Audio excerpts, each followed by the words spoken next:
Northern Command and North American Aerospace Defense Command. The war in Ukraine is a tragic reminder of the importance of our work, which, as I've always said, is arguably the most important and technical of any committee in the House.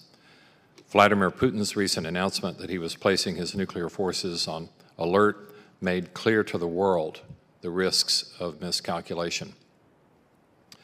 The written testimony today is voluminous, but I will ask the witnesses to shorten their verbal remarks to 5 minutes to make time for questioning. And I'm hopeful that we can keep the open session as brief as possible, so we'll have more time in closed session. We read much in the testimony about new concepts, test beds, labs, initial operating capability, and other jargon. But what America and the world needs right now is the capability to defend the free world. That means not just keeping up with commercial industry advances, but getting the Pentagon to be years ahead of industry. We must have the capability to meet and beat any competitor. Lord knows our defense budgets are the envy of the world. We need to get our money's worth with capabilities that are also the envy of the world. Although our witnesses today are not responsible for the development of space systems, they are responsible for operating our deployed capabilities and establishing requirements for what we will need in the future. I am thankful that we're finally moving forward to a more resilient, diversified space architecture rather than simply replacing the aging, big, juicy targets currently on orbit. There's much more work to be done, however, and our strategic posture must remain the top priority for the Department of Defense. I'm thankful that the Biden administration has stressed continuity with past strategic policy and the urgency of maintaining our nuclear posture. We will move immediately to closed session upon conclusion of the open hearing, and I yield now to the ranking member, Mr. Lamborn. Mr. Chairman, thank you for holding today's hearing. The backdrop of this hearing, as we all know, is Russia's ongoing invasion of Ukraine, which will be on the top of our minds for all of us here today. Thank you to our witnesses, Secretary Baker, Admiral Richard, General Dickinson, and General VanHerck, for taking the time to be before us today. In this forum a year ago, we all lamented the degree to which the global security environment was deteriorating. Admiral Richard, I recall that you went to great lengths giving your best military advice as to how we must deter two nuclear peer adversaries at the same time. It was a sobering hearing. In just 10 months since that hearing, the global security environment has become exponentially worse. China and Russia are seeking to exploit our weaknesses, and we can't let our guard down. As Russian forces massed on the Ukrainian border, Putin oversaw a strategic nuclear forces exercise designed to intimidate Europe and the United States. In his words, the intent was to threaten, quote, consequences you have never faced in your history, unquote, for anyone who tries to interfere with us, quote, unquote. The next day, as Ukrainian troops valiantly repelled Russian advances, Putin directed the elevation in the readiness posture of his nuclear forces. Russia is being run by a despot, detached from reality, with up to 2,000 nuclear warheads that are not accountable under the New START treaty. Russia may be willing to say, quote, a nuclear war cannot be won, so it must never be fought, unquote. But I'd remind my colleagues, Putin also said he had, quote, no intention of invading Ukraine, unquote. Since last year, the strategic threat posed by China has also metastasized. We all know that China intends to have at least 1,000 nuclear warheads by 2030. They conducted a hypersonic fractional orbital bombardment test that surprised the world, and they have constructed new ICBM fields that are sprouting like weeds. These new ICBM fields, along with new Chinese road mobile systems and hypersonic delivery systems, significantly increase the number of targets STRATCOM must hold at risk, and they complicate the detection and warning problem for our missile defense capabilities.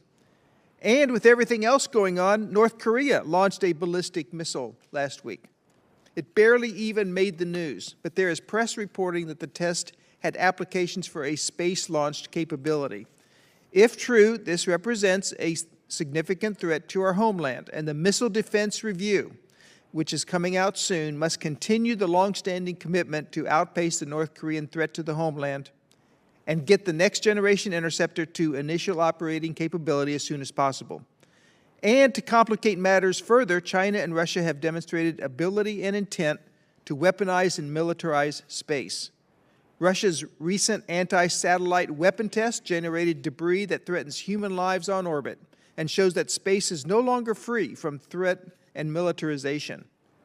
China's demonstration of space warfare concepts is equally disturbing, as they recently demonstrated the capability to engage and remove satellites from their operational orbits. The open demonstrations of these abilities are intended as a direct warning to the West. Secretary Baker, given these dynamics, I can't see how the Nuclear Posture Review could recommend anything less than the current nuclear triad modernization plan. If President Biden sheds or does away in any way with nuclear capabilities, as has been reported, I predict bipartisan opposition in the House and Senate that will override it and continue to fund these systems. This includes the sea-launched nuclear cruise missile, or SLCM-N, the B-83 gravity bomb, the W-76-2 warhead. Not doing so will cause allies to question our strategic deterrent. That cannot happen, especially now. And lastly, any weakening or changes in the U.S. nuclear declaratory policy must be expressly taken off the table. Europe is embroiled in the largest war since World War II, and Ukraine faces an existential threat. We cannot risk dividing NATO at this precarious time. So I implore you, listen to our allies and maintain the current strong American-led strategic deterrence posture. We can no longer attack our deterrence problems in isolation, and it is vital that we provide to this nation the viable options needed to deter or defeat our adversaries across strategic domains. Thank you again to all of our witnesses for joining us, and I yield back, Mr. Chairman. Thank you, Mr. Lamborn. The first witness is Secretary Baker. Thank you, Chairman Cooper, Ranking Member Lamborn, and distinguished members of this committee. I respectfully request that my written statement be taken for the record, and I'll just do brief Without objection, so ordered. Opening remarks. Thank you. The Department acknowledges the challenging moment we're in as we witness the Russian invasion of Ukraine.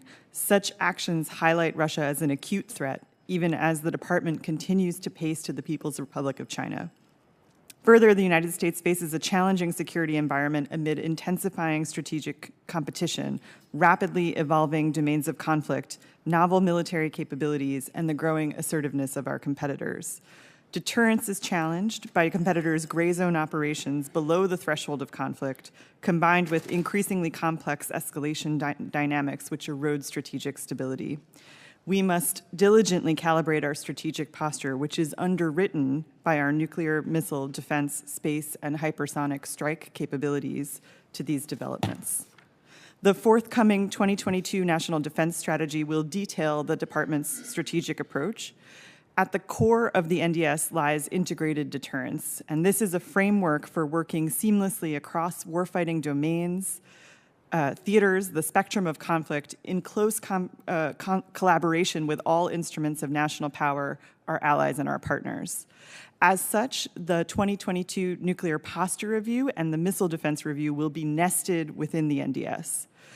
We recognize that we face an urgent imperative to sustain and strengthen U.S. deterrence, and we must bring together all available tools of national power to do so.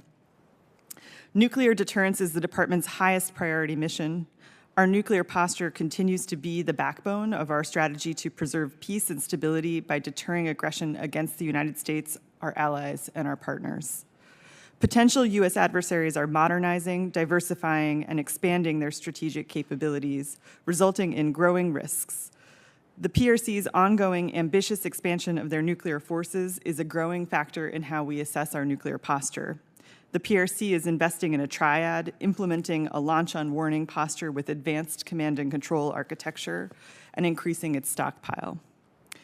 Russia's modernization of its nuclear, missile, space, and hypersonic capabilities, coupled with its highly aggressive military behavior witnessed in its attack against Ukraine, also pose a distinct and pressing challenge. North Korea remains a persistent threat and continues to develop nuclear weapons and associated delivery systems that threaten its region and increase risk to the U.S. homeland. Iran's pursuit of nuclear activities continues to be of deep concern. This year, the department will release the 2022 Nuclear Posture Review. As directed by the President, the NPR has examined opportunities to reduce the role of nuclear weapons while maintaining a safe, secure, and effective nuclear deterrent and a credible extended deterrent. In order to do so, we will continue to sustain and modernize U.S. nuclear capabilities. And as we develop and implement integrated deterrence, nuclear weapons will continue to serve a unique role in our defense strategy. Missile defenses contribute to tailored U.S. deterrence strategies and extended deterrence to prevent attacks from states like North Korea on the U.S. homeland and to protect our allies, partners, and U.S. forces abroad. We are seeking a layered and interoperable approach to address the growing number and type of missile threats, from the unmanned systems proliferated by Iran to the higher-end hypersonic threats.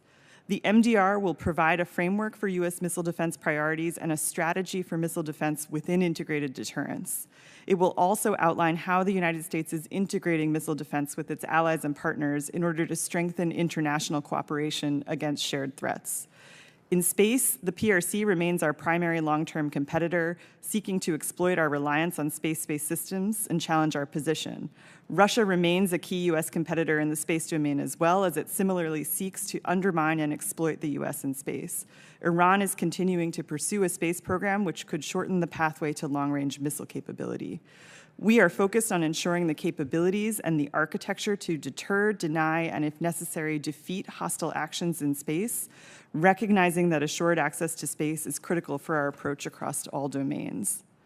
The development of U.S. hypersonic strike weapon systems, all strictly non-nuclear, is a department priority.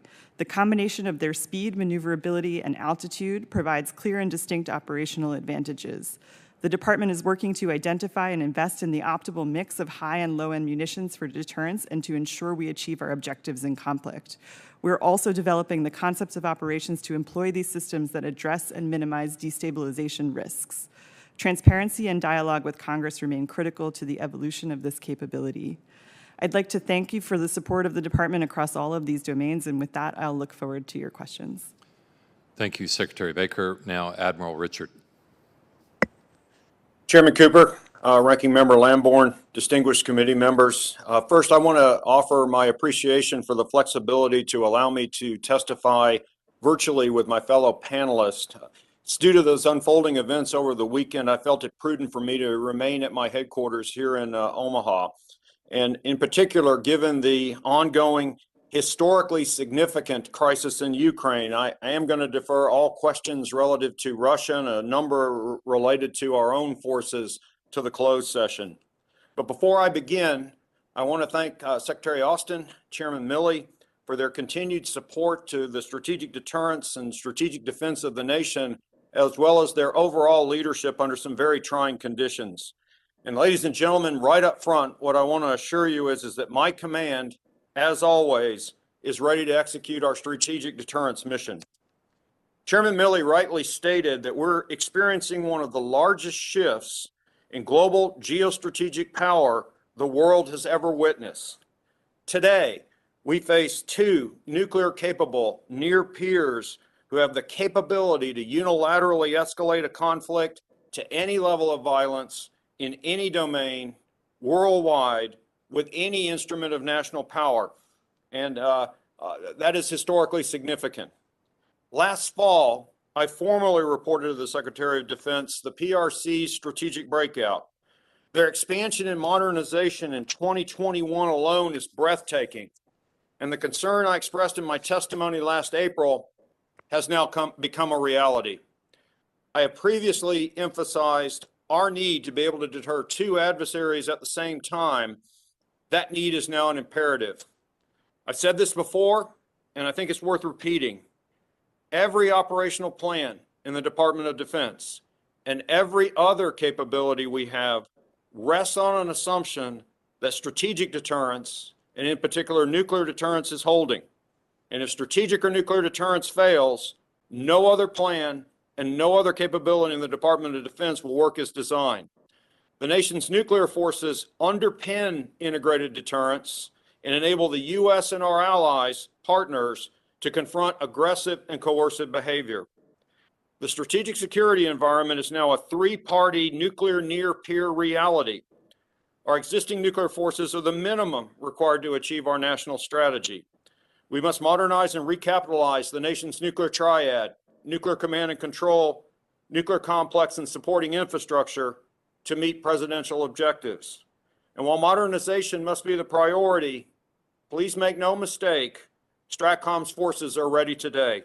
Thank you, and I look forward to your questions. Thank you, Admiral. Now we will hear from General Dickinson. Good afternoon, ladies and gentlemen, and thank you, Chairman Cooper, Ranking Member Lamborn, and members of the HASS Subcommittee on Strategic Forces. As always, I'm honored today to represent the approximately 18,000 men and women of the United States Space Command. We are a diverse team that values the honorable service of everyone within our ranks. This month, we honor the contributions of the women on our team, as U.S. Space Command acknowledges and celebrates Women's History Month. Today, we remain hard at work building the command toward full operational capability. We are steadily filling out our headquarters. Its composition reflects our joint combined and partnered approach to executing our critical mission. As of this month, we have approximately 1,000 members assigned to our headquarters, with 339 active duty from all services, 227 from the Department of the Air Force civilians, 323 contractors, 44 representatives from the interagency, and 39 reserve component personnel from the Guard and Reserve. We are glad to have them all on our team. Responding to the threats that U.S. and allied interests in space demands the capabilities and expertise of every one of our team members.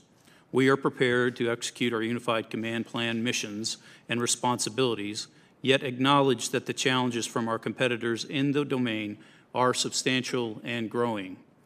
China remains our pacing challenge. PLA developments is directed to creating a joint, versatile, power-projecting, professional, and lethal force for the international stage, and the space layer is critical to their build-out. In 2021, the PRC increased on-orbit assets by 27%. Their recent counter space capability demonstrations include the DN-1 and the DN-2 direct descent anti-satellite tests and the hypersonic glide vehicle test. In January, the recently launched SJ-21 space debris mitigation satellite docked with a defunct PRC satellite and moved it to an entirely different orbit. This activity demonstrated potential dual-use capability in SJ-21 interaction with other satellites. U.S. Space Command is committed to deterring the use of these types of capabilities for nefarious purposes within the framework of the Department of Defense's Integrated Deterrence Initiative, and if called upon, we are capable of providing options to protect and defend against such threats. Key to all of this is U.S. and allied space superiority informed through Space Domain Awareness, or SDA, capabilities. SDA helps us analyze, not just identify, what is occurring in space, which, when combined with information from our intelligence agencies, helps develop an understanding of why things are happening in space. SDA remains my top mission priority for U.S. Space Command. SDA provides the backbone of U.S. Space Command's strategy for accomplishing our mission. That strategy sets the conditions to deter first, and when called upon, to defend space capabilities and deliver combat power to the United States and its allies. Our strategy has three main areas of focus. One is countering competitor influence. Two, strengthening relationships and attracting new partners. And three, building and maintaining a cooperative advantage. With continued support from Congress, U.S. Space Command will do all of that and more. So on behalf of the most critical asset in our command, the soldiers, Marines, sailors, airmen, guardians, civilians, and families of U.S. Space Command, thank you, Chairman Cooper and Ranking Member Lamborn, and the members of this committee for your support of our mission to conduct operations in, from, and to space. I am submitting my statement for the record, and I look forward to your questions. Thank you, General Dickinson. Without objection, your statement will be submitted in full for the record. Now we'll hear from General VanHerck. Chairman Cooper, Ranking Member Lamborn, and distinguished members of the committee, thank you for the opportunity to appear today. It's my honor to represent the men and women of the United States Northern Command and North American Aerospace Defense Command as we defend the United States and Canada in an increasingly complicated and dynamic environment. I'm also pleased to appear with Admiral Richard, General Dickinson, and Deputy Undersecretary of Defense for Policy, Ms. Baker, to discuss the vital importance of integrated deterrence, especially as it relates to the Homeland Defense mission. NORTHCOM and NORAD face the most dynamic and strategically complex environment in their respective histories. Both commands face multiple simultaneous challenges from strategic competitors who have openly declared their intent to hold our homelands at risk in an effort to advance their own interests. Today, strategic competitors, rogue nations, non-state actors possess the ability to strike institutions and critical infrastructure in the United States and Canada. To put it bluntly, our country is already under attack every day in the information space and in the cyber domain. Our competitors, especially Russia and China, are spreading disinformation, actively sowing division and internal discord with the intent to undermine the foundation of our nation, our democracy, and other democracies around the world. We're seeing this play out today with Russia's invasion in Ukraine. Meanwhile, those same competitors have invested heavily in conventional precision strike capabilities and advanced delivery platforms, which Russia is currently displaying to the world. In pursuit of their regional objectives, Russia and China intend to hold targets in the homeland at risk below the nuclear threshold in order to limit decision space for our senior leaders by threatening national critical infrastructure and by undermining our will and disrupting and delaying our ability to project power forward in a crisis. I want to be clear. I believe the strategic deterrent is the foundation of homeland defense. I also believe it is necessary for the United States to maintain a reliable and effective nuclear triad. At the same time, I am concerned that our reliance on deterrence by cost imposition is currently overweighted and does not adequately account for the conventional capabilities our competitors have already fielded. This over-reliance increases the risk of miscalculation and escalation because it limits our national leaders' options in crisis and in conflict. Our competitors' advanced conventional capabilities make it necessary to move forward to a model of integrated deterrence that employs all elements of national influence, leverages allies and partnerships, provides leaders with a wide range of timely deterrence options.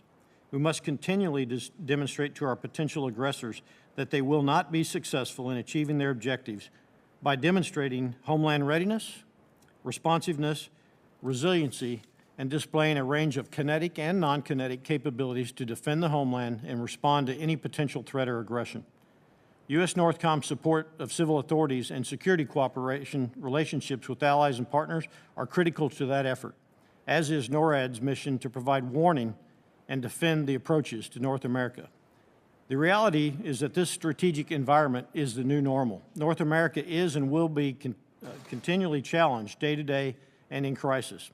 Our operating model that assumed we could project power globally from a safe and secure homeland is eroding and has been eroding for more than a decade. In order to provide national leaders with timely and informed options that they need to achieve favorable outcomes, we must improve our ability to detect and track potential threats anywhere in the world while delivering data to decision makers as rapidly as possible wherever they might be. In pursuit of those goals, NORTHCOM and NORAD are focused on 4 strategic principles in our homeland defense design.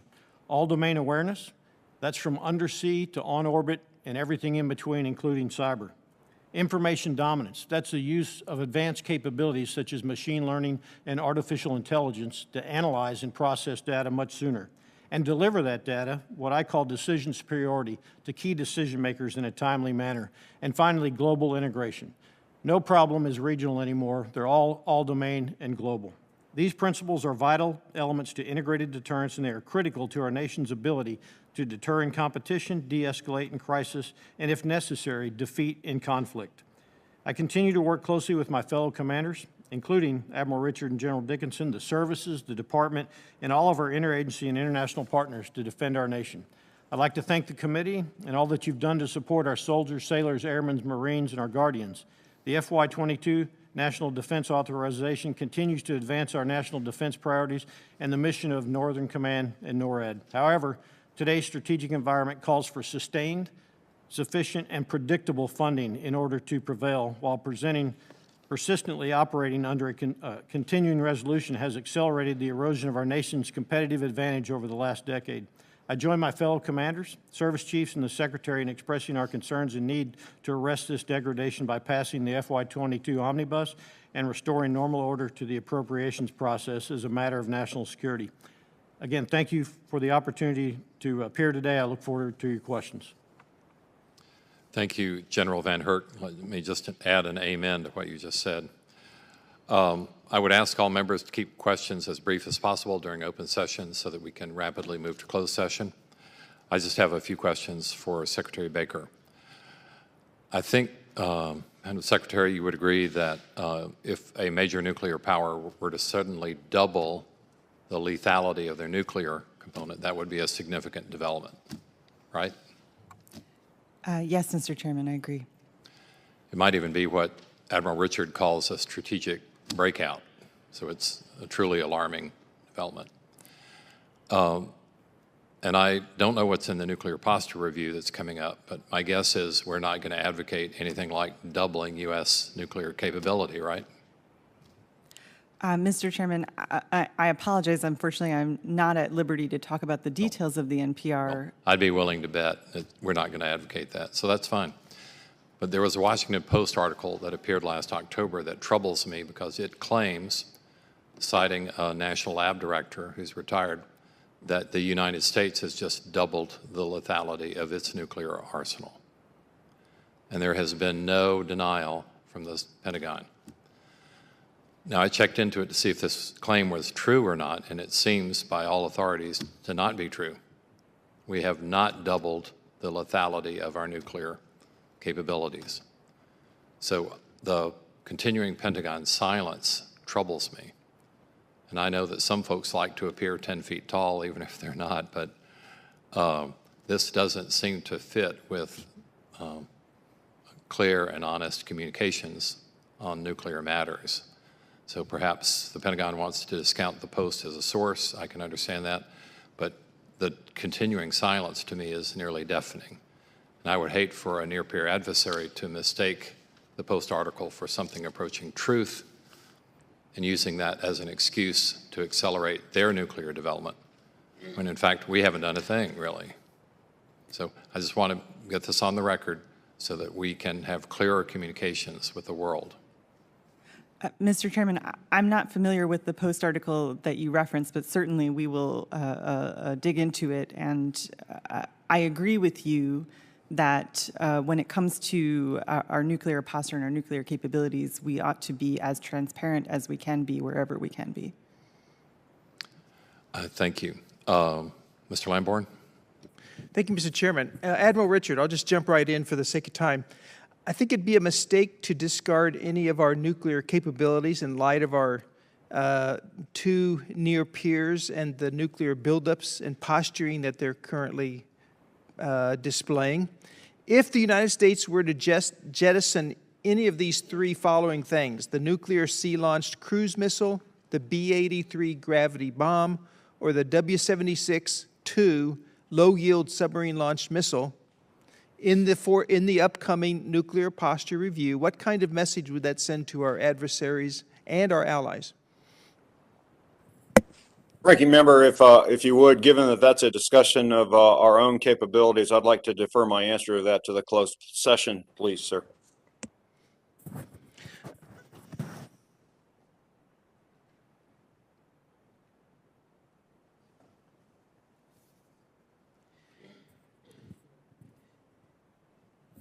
Right there.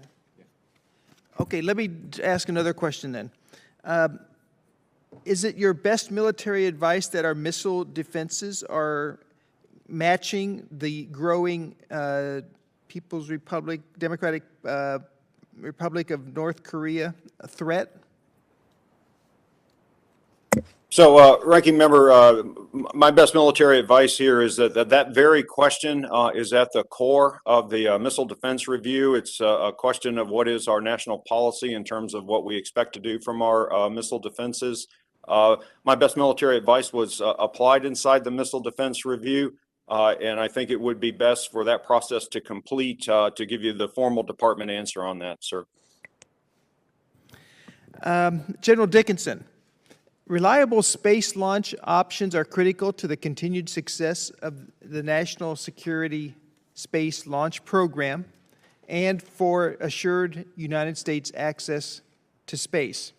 Can you outline the strategic advantages that we have by having launch options on both coasts? And what are we doing to protect these national missions given the fact that we have adversaries who are trying to challenge our ability to operate freely in space? So Ranking Member Lambourne, so if I understand your question correctly, it's about responsive launch as well as how we protect those types of capabilities. Yeah, and having East Coast and West Coast options. Certainly. So I think from a perspective of, from a combatant commander's perspective, having many different options available to us is very important. In other words, not just relying on one type of capability, in this case, relying on the ability to rapidly or quickly respond to any events that we might have on orbit with the capability to put something else up in orbit to provide us resiliency and, quite frankly, redundancy. Having them geographically separated obviously has some survivability benefits to that. So East Coast, West Coast, it also allows us to deploy in different orbital regimes and in different slots, if you will. And so from that perspective, I support that. I think it's part of a layered resiliency type of concept where we rely on that plus other things to make sure that we have resiliency in space. And it was mentioned, I believe, by Chairman Cooper in his opening remarks about a resilient space architecture. And that's very important that we have that. That is part of it. The other piece in my mind is having a constellation of satellites for different types of functions, whether it be communications or ISR or missile warning, that provide us redundancy and resiliency through numbers of satellites as opposed to just a few. Thank you. General VanHerck, can you elaborate as to how China is developing its hypersonic capabilities in this open context, and how does that compare with our own progress? Ranking Member Lambourne, they're aggressively pursuing hypersonic capability tenfold to what we have done as far as testing within the last year or so, significantly outpacing us with their capabilities. Ours, we're picking it up in the department. I'm confident we'll see when the budget comes out, we'll see additional resources applied into the hypersonic area, as well as in threat warning and attack assessment for those capabilities. Thank you for the opportunity. Okay, thank you. And Secretary Baker, I imagine that the department is diligently consulting with our allies and partners these days as Russia invades Ukraine and is threatening veiled threats or maybe not so veiled threats on nuclear action. In these conversations, have you found a single NATO ally that is advocating for us to change or weaken our nuclear declaratory policy? Congressman, yes, of course, we are consulting closely with our partners and allies on a daily, if not more regular basis. The substance of those conversations is largely about the current ongoing events in Ukraine, but no, I can't say that I've found an ally who is urging us to reduce our nuclear deterrence. Or our declaratory policy Yes, in particular? Sir. Yes, sir. Okay, thank you so much. Mr. Chairman, I yield back to you. Thank you. Mr. Carbajal.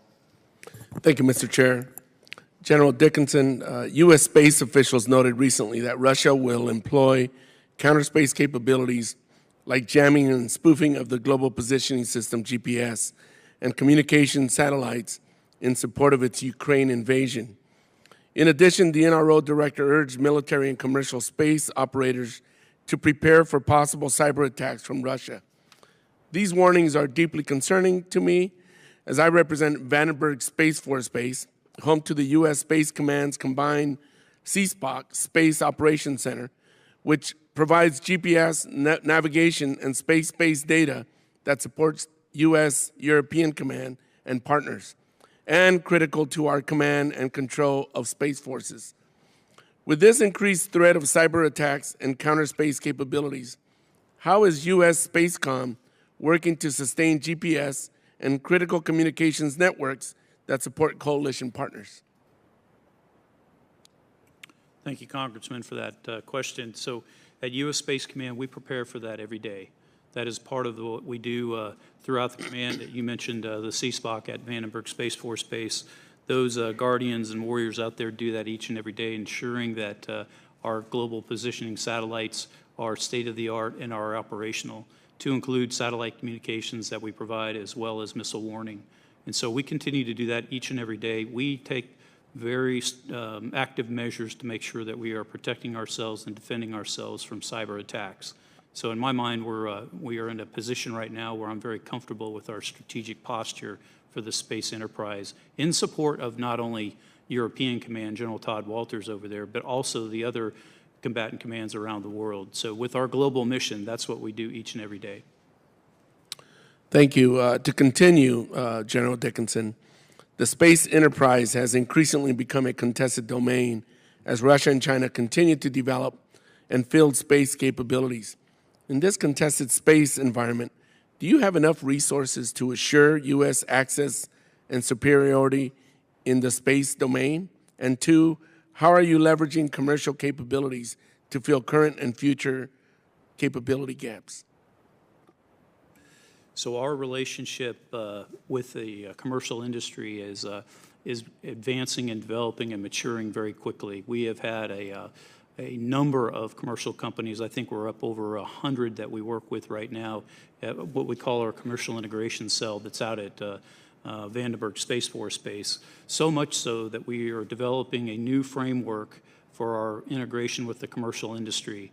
And we're doing that right now at U.S. Space Command because we're finding that our commercial partners can bring a lot of capability very quickly to what we do each and every day. And that starts with satellite communications. That's really been kind of our older relationship that we've had for many years, but now it's expanding into space domain awareness that gives us commercial type of products that we can use from the commercial perspective. And that's actually out in Colorado Springs where the headquarters is right now, and I think we've had Ranking Member Lamborn there. So in other words, the integration of commercial capabilities within U.S. Space Command helps us with what we were just describing in terms of providing resiliency as well as redundancy in some of the things that we need and capabilities we provide.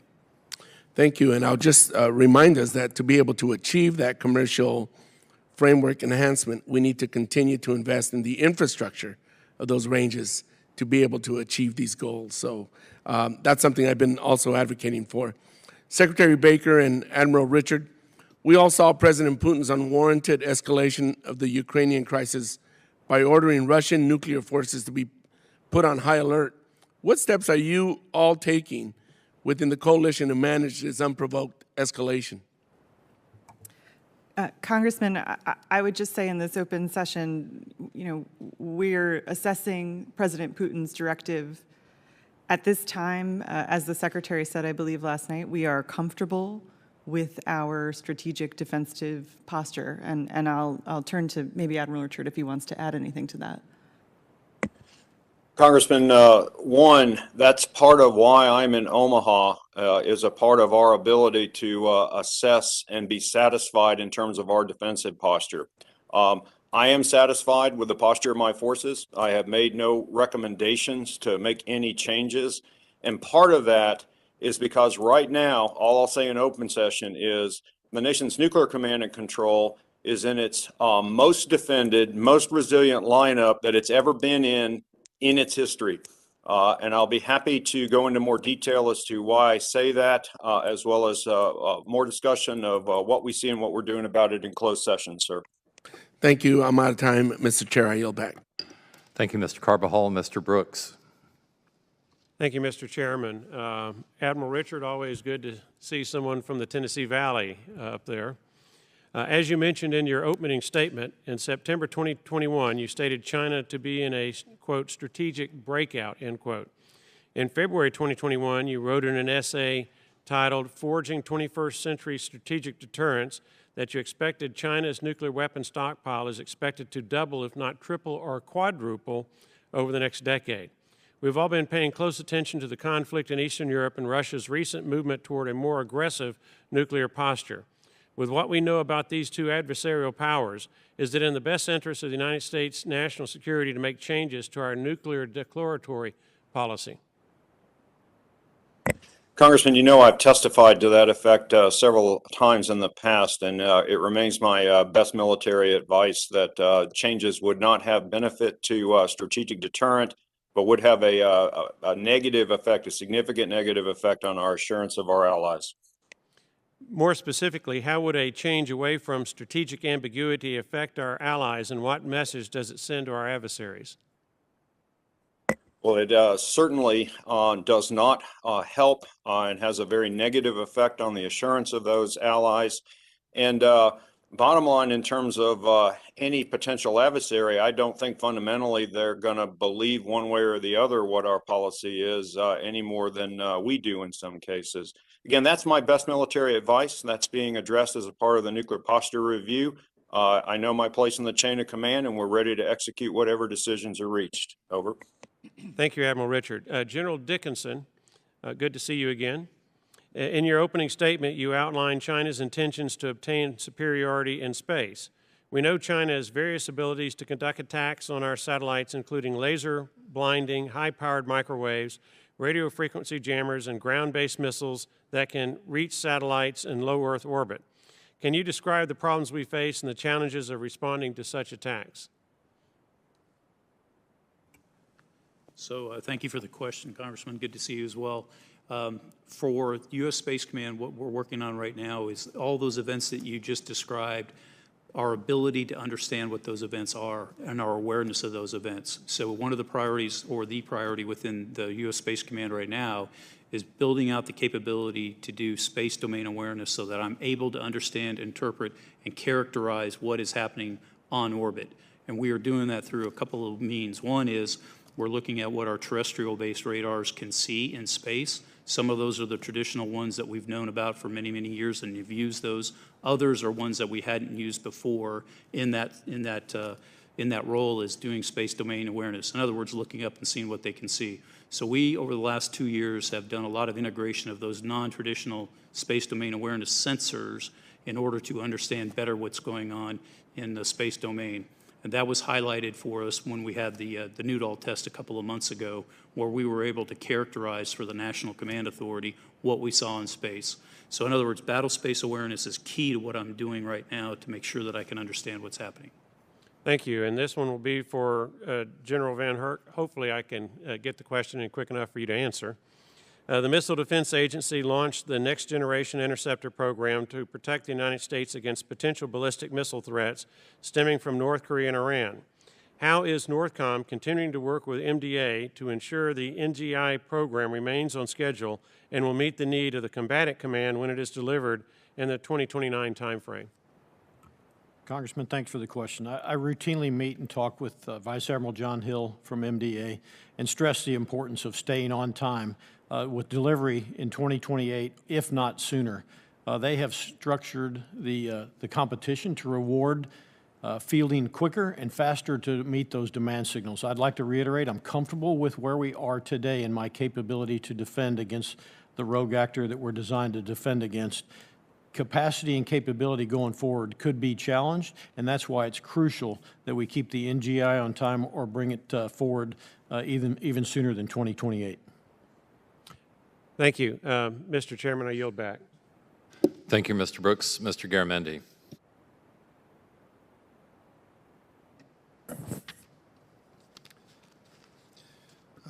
Thank you, Mr. Chairman, for the meeting, and admirals, generals, thank you for being here. My first question goes to Admiral Richards. Ronald Reagan and Mikhail Gorbachev said a nuclear war cannot be won and must never be fought. Is that your view? Congressman, absolutely. Did your organization authorize the and pay for, or authorize, and then secondly, pay for a guide to nuclear deterrence in the age of great power competition, a document written by Louisiana Tech Research Institute? Sir, if you'd like, I'll take that question for record. I don't know off the top of my head. It was distributed, apparently this was distributed to all of your commanders and your force? Certainly not under my direction, sir. Then you have no knowledge of this? No, the not from memory, but I'd be happy to go look into it for you, sir. I'd be happy for you to do that. And you believe that this was not distributed to the 30,000 people in the nuclear business? Congressman, I don't know the document you're referring to, so regret that maybe I should have, but I don't know the document you're referring to. I'd be happy to go look into it. Well, I will await your prompt investigation of it. It's a fascinating document, and apparently it was distributed to most everybody in your organization. And it essentially says that we can win a nuclear war. Food for thought. So, do you believe we can win a limited nuclear war? Actually, Congressman, I think my job is to deter limited use of nuclear weapons. Then you have no opinion upon the question I just asked you? My job is to deter limited nuclear use, and if deterrence fails, to restore that deterrence. I think we probably ought to get to a classified. I yield back. Thank you, Mr. Garamendi. Mr. Desjardins. Thank you, Mr. Chairman. Thank you all for being here today. Admiral Richards, I know you've indicated that you would like to speak further about the B-83 nuclear-capable hypersonic weapons and the W-76-2 low yield in a closed setting. In light of the conversation, if you wouldn't care to share with the committee, can you explain how the W-76-2 strengthens our nuclear deterrent, and what gap in the U.S. deterrent does this capability fill? Fundamentally, Congressman, what that enables us to do is to deter limited, low yield and or combinations of that threats from our opponents. I'll go into more detail in the classified session, sir. Okay, and both Russia and China have warfighting plans that utilize low yield weapons, correct?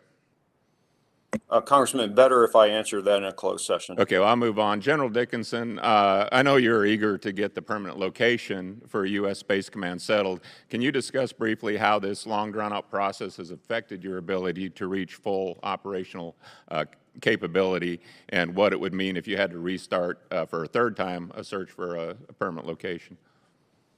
So thank you, Congressman. You know, when I look at, declaring IOC about a year ago, last August 2021, that was a milestone within the command, as we were able to have enough of the experts that I need on the team to be able to generate those types of strategic effects that we saw when we were able to characterize the Noodle event a couple of months ago.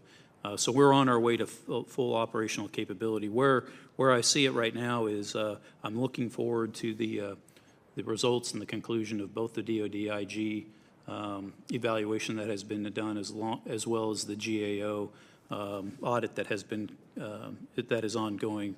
Those two assessments, I'm confident that they'll be done soon, and I look forward to the final basing decision, whatever that might come out of that process. And so for me, it's about the decision. I've got to have a decision. Once I have a decision, then I can do the appropriate planning to make sure that I've got the right types of people in the organization to bring me to where I am today, which is IOC to full operational capability. And really, just based on the challenges that we're articulating from the Chinese in the space domain, we need to do that sooner rather than later. All right, thank you all. Look forward to continuing these discussions in a closed setting. I yield back. Thank you, Mr. Desjardins. Mr. Morelli. Thank you, Mr. Chair, and thank you to the panel for being here and for your service to the country. I just want to talk briefly about the mission of the Stockpile Stewardship Program, which this committee has continued to support, and specifically its science efforts to ensure safe and reliable nuclear deterrent.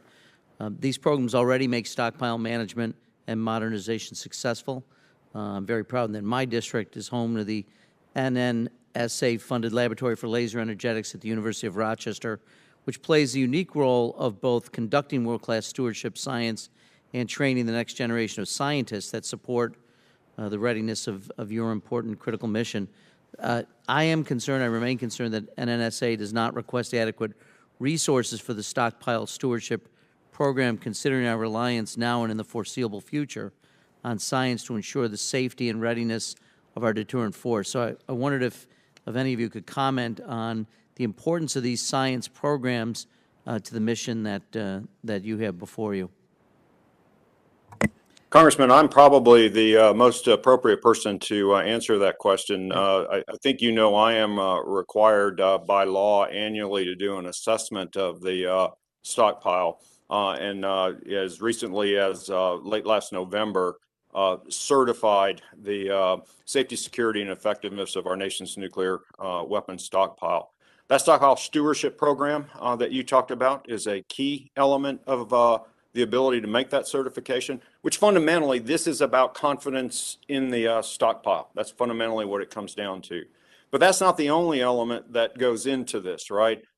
In order to have that confidence, in addition to a stockpile stewardship program, you have to have a flexible and responsive stockpile itself, which requires us to modernize those weapons. And you have to have a resilient and adaptive infrastructure, all of which require adequate funding to NNSA. Of course, we're statutorily obligated as a part of the Nuclear Weapons Council to do an assessment on the budget as a whole, as well as some individual pieces. That process is ongoing. In fact, we're very close to our annual certification. I'd offer that the relationship between NNSA and DOD, or DOE and DOD writ large, is never been better. We're at a high watermark with regard to that. Intend to keep it that way. And then you'll see a formal answer from the department as to the adequacy of NNSA's budget shortly. Thank you. If I could, Admiral, thank you for the response. Regarding the People's Republic of China, during last year's posture hearing, you stated that it is important to look at what they do, not what they say, and where they are going, and not where they are. That's almost prophetic, considering last August, the PRC successfully conducted a nuclear-capable hypersonic missile test that traveled around the world, and the PRC simply dismissed it as a routine spacecraft experiment, as I remember. This demonstrated intercontinental capability. It's obviously deeply concerning to all of us. Do you believe that the U.S. current investments in the ongoing nuclear modernization programs will provide sufficient capabilities for the U.S. to remain a credible strategic deterrent to our enemies and to our allies? Congressman, of course, I'm waiting to see what the budget looks like, just like everybody else is. I'm confident that it will in the main. But there's an important point here that you bring up about China, and it applies to others as well, which is we don't know the end point of where China is going in terms of the capabilities it's developing and the capacities that it's developing. And while I'm very confident we're going to wind up with a very good strategy, I think it will need to be a question that we continue to ask ourselves as we see where China goes, as we see where others go. What are the overall capability and capacity that the United States requires in order to execute that strategy against a changing threat? And we're going to have to ask that question much more frequently than we have in the past. Over. Thank you, Admiral. Mr. Chairman, I yield back my time. Thank you, Mr. Morelli. Ms. Cheney?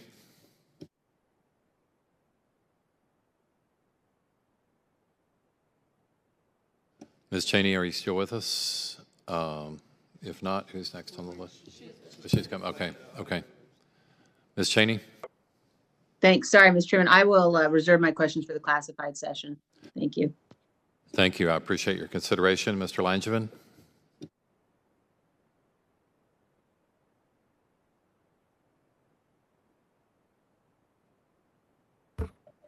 Thank you, Mr. Chairman. Can you hear me okay?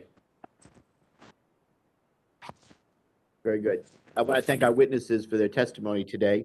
If I could, Ms. Baker, I'll start with you. Can you update us on the status of the testing infrastructure for hypersonic programs of record?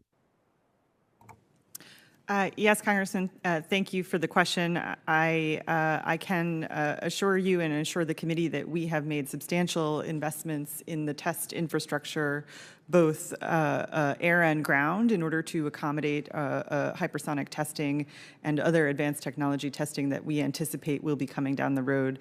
Happy to get you more detail on that if that's of interest. It is of interest. I'm particularly interested in the in the wind tunnel. Is that part of the infrastructure upgrade you're talking about, or is that outside of your purview? Congressman, I just to make sure I get my facts straight, I'll take that for the record and happy to get back to you with a little bit more detail. Okay, thank you. Are there any additional investments required beyond those mentioned in the science and technology or testing and infrastructure MILCON unfunded requirements submissions? Congressman, this is something that we've looked at over the course of the National Defense Strategy and NPR MDR process, and we are working closely with our colleagues, other components of OSD, to make sure that what is included in the budget request, the forthcoming budget request, reflects that need. Good. Well, you're going to have substantial support from the Hill to upgrade that infrastructure, given the fact that we are behind right now on developing hypersonic weapons. So, Admiral Richard, I'll turn to you. Electromagnetic spectrum operations underpin nearly every aspect of U.S. military operations, from command and control to electronic warfare to sensing and seeing. Surely our adversaries, however, recognize the U.S. military's historical advantage and seek to deny the use of the electromagnetic spectrum. Russia, in particular, it has invested heavily in this area, as we've seen leading up to the recent conflict in Ukraine. The Department of Defense obviously absolutely must be structured to ensure dominance in this area. In fact, the 2021 NDAA requires that STRATCOM transfer its responsibilities for electromagnetic spectrum operations to another entity within the Department of Defense. Can you please provide an update on the status of these efforts and share your thoughts on where in the department these critical functions should rest? Congressman, one, I'm pleased to see that my department has finally understood the importance of us being able to operate in electromagnetic spectrum, and I was very pleased to see the department release the electromagnetic spectrum superiority plan, which has a detailed implementation plan that we're executing. One of my direct responsibilities inside that is to stand up a 2-star directly reporting to me organization designed to be the operational proponent. And so before those responsibilities, STRATCOM's responsibilities transfer anywhere, which is still an open question, I think it's my responsibility to get the operational house in order, basically fix it, and then have it in a position where we might consider transferring it to another combatant command. Fundamentally, my job here is to be the operational proponent, to make sure the standards are correct, to make sure certifications are correct, and then to make sure that the operational implications of the programmatic decisions we make are considered. I'm going to fix it first, and then we'll figure out if anybody else needs to have it. Thank you, Admiral. We look forward to the outcome of you fixing it and see where that lands, and then where we'll go from there. So I'll be following that closely, but thank you for your answer. General Dickinson, I've long said that we'll never fight another war without the involvement of cyber, and the same is true for space. Can you discuss the cyber resilience of our space architecture? Thank you, Congressman, for that question. So the cyber resiliency, what's unique about the U.S. Space Command is, as we formed and organized ourselves, we started out by embedding cybersecurity right from the very beginning. So when I look at the command right now, we just established our JCC, or our Joint Cyber Center, within the command that is responsible for looking at the systems within the architecture that we need to defend. So that was starting point number one. The second piece is our relationship with U.S. Cybercom and General Nakasone and his team, which has embedded a small element within U.S. Space Command, and vice versa. I've inserted or established a cadre within his command as well. And when we look at the service componency across U.S. Space Command, 2 of my 5 service components are dual-hatted as both space as well as cyber. So given all of that synergy, if you will, with cyber, we've taken a very deliberate look at how do we protect our space architecture from cyber activity. So I'm confident right now that we're making great strides in that regards, and that we are, in fact, as I believe, as Admiral Richard said, at our highest posture at this point. I'm encouraged by that answer. Thank you, General, and my time's expired. I'll yield back, Mr. Chairman. Thank you, Mr. Langevin. Mr. Waltz. Thank you, Mr. Chairman. General Dickinson, good to see you, Ms. Baker. Quick question for you on Space Guard. I don't think there's a full appreciation for how valuable the Guard is to the current mission. Just a couple of quick data points. Alaska provides 80% of the 24/7 combat mission ready space warfighters for the upgraded early warning radar. New York provides a surge capacity to the NRO's Ops Center. Ohio direct support the Combined Space Ops Center. Florida, state that I'm proud to come from, they provide a rapid mobility surge to war space electronic warfare capability. My understanding is that the White House would like to move all of these missions into U.S. Space Force by 2025. I think would you agree, General Dickinson, that the Guard brings a significant private sector capability as kind of a bridging function? And obviously they're a more cost-effective, or at least they're less expensive than their active duty counterparts. Would you agree with both of those assertions? Congressman, thank you for that question. I am a big proponent and fan of the reserve component in general, both the National Guard and the reserves. What you just stated in terms of the talent and the expertise that they bring from the civilian sector is powerful. And as U.S. Space Command stood up 2 years ago, we actually had over 140 reserve component, Guard and reserves, show up at the front door and say, I want to be part of U.S. Space Command. It has been that reserve componency that was in the command at the beginning and exists today that gives us that combat capability that allows us to go quick. That's great, and I know in the case of Florida in particular, coming from the big space companies, putting on that uniform, serving, and then going back and forth to the private sector has certainly been valuable. Would you support absorbing those missions into active duty Space Guard and requesting the funding for that force structure? As I said, Congressman, I think the Guard brings and the reserves bring a lot of capability to us. And just in the interest of time, General, sorry, Ms. Baker, any comments there? Congressman, I think the question of the Space Guard is a little bit out of my policy job jar, so I'll defer to General. No worries. I think it's worth noting that the Guard Bureau has aligned the Space Guard forces under a National Guard Bureau Space Directorate for a relatively, in the big picture of things, de minimis cost. And my understanding is that director can be converted into Space National Guard. We established in the House version of the FY22 NDAA. Look forward to getting that across the finish line this Congress. Tactically a responsive launch. General, Congress has supported this effort. There was a successful demonstration. The ability to rapidly reconstitute degraded systems from our relatively limited launch sites, I think you'd agree was important. In fact, some have said it's key to deterring near-peer competitors.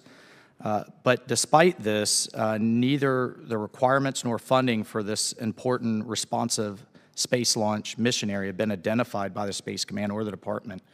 Do you expect that to happen in the near future? Congressman, that is part of the requirements and the concepts that we're looking at U.S. Space Command now in terms of how to build that resilient architecture in space. Do you see this tactically responsive launch as a key component? Do you expect to request funding towards it?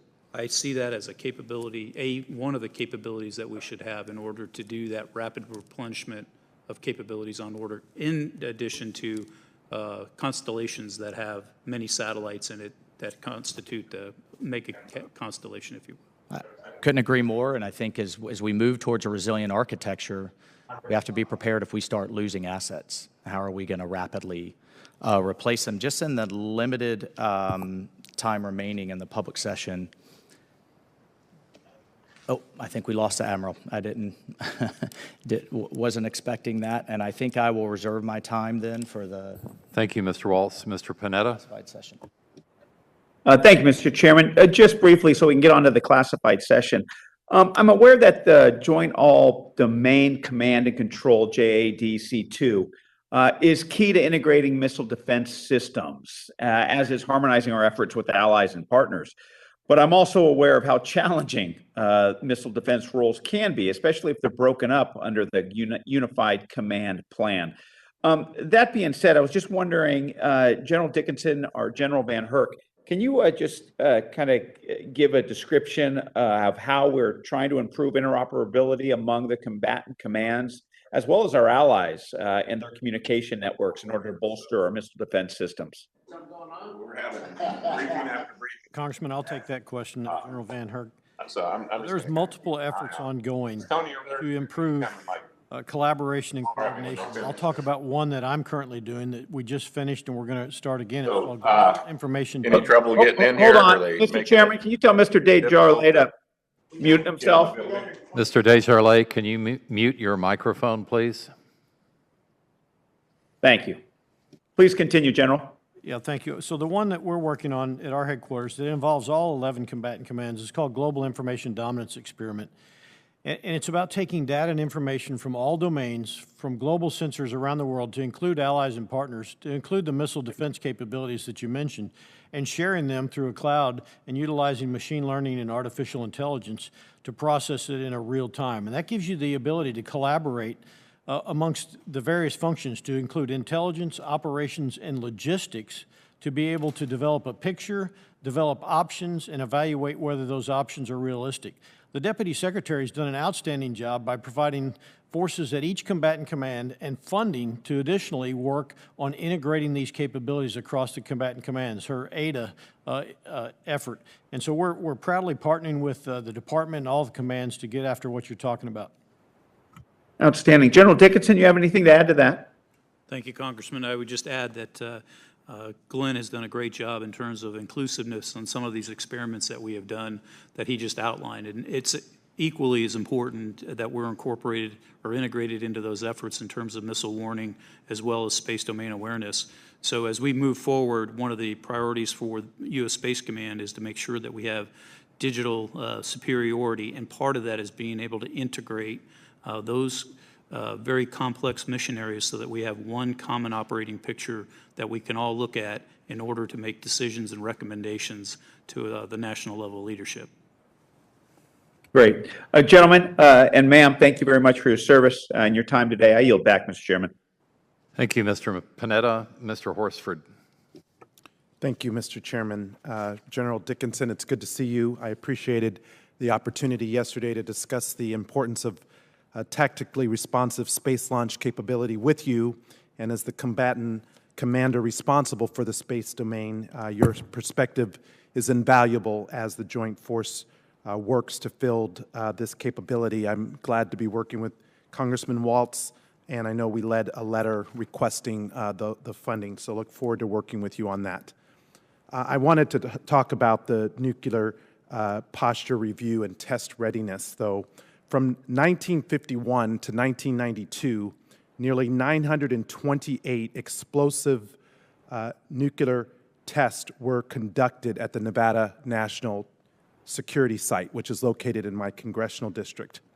Since the test moratorium went into effect in 1992, NNSS has continued to play a vital role in maintaining the safety and reliability of the nuclear deterrent through NNSA's stockpile stewardship programs.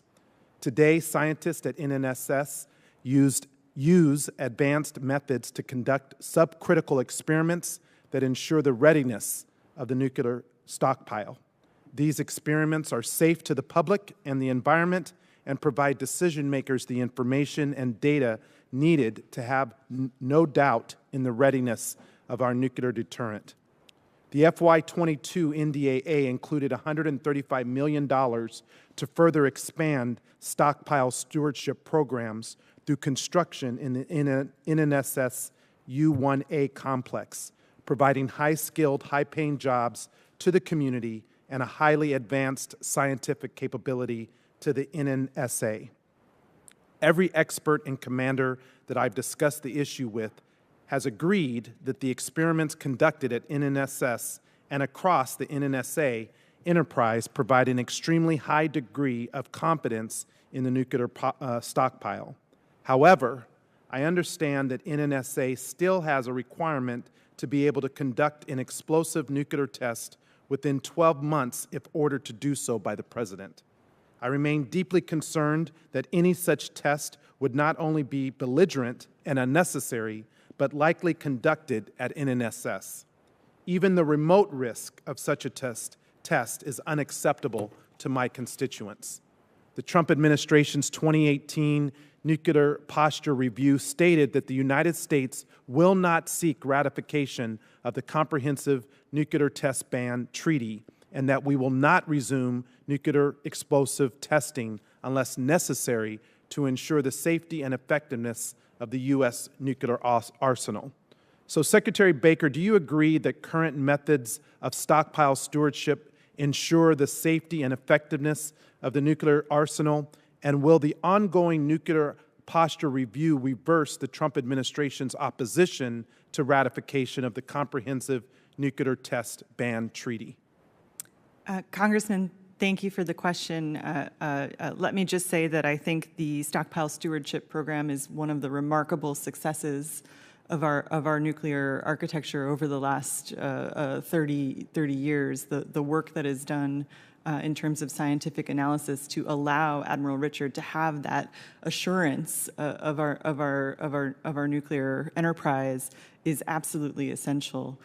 It is the policy of this administration to support efforts to bring into force the Comprehensive Test Ban Treaty. It is also the policy of this administration that we will not change our unilateral moratorium on testing.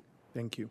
Admiral Richard, as the combatant commander responsible for the nuclear deterrent, are you confident that NNSA stockpile stewardship programs will continue to provide you certainty that the nuclear deterrent is safe and effective?